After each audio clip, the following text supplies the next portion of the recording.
self-funded, and like this little horn back here, this little section, that's the art section of the entire school, and then where the loading docks are and everything, that's the shop section.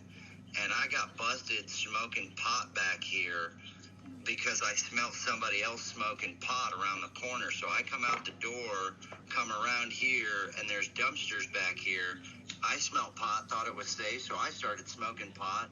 And then I realized that it was me and my art teacher smoking pot together on school time. Okay, so the nearest watering hole that we had, we didn't have any place to swim because there's no mountains, there's no rivers, we're landlocked. There's little creeks and shit around that you could find, but here, Swan Lake is the worst state-funded, county-funded. So this is water we're looking at, but the water, it's a no-wake lake.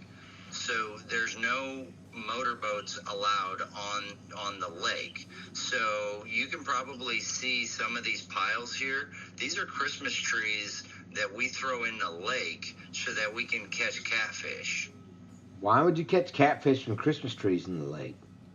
Because you throw Christmas trees at the bottom, you wait a year, the next year you're going to catch catfish there because they live in that kind of environment.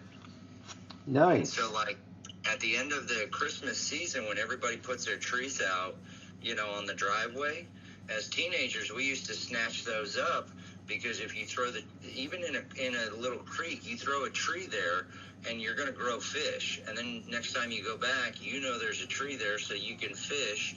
And if you catch small fish, you throw them back and say, okay, well, next year this one's going to be fucking popping.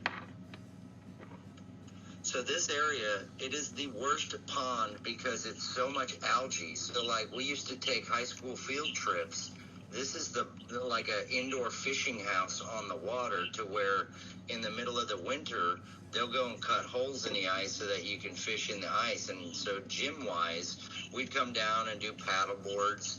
And like we figured out that if we fell in the water, it was so gross with so much algae that the coach would drop us off at our houses, on the way back to the high school so that we could change clothes.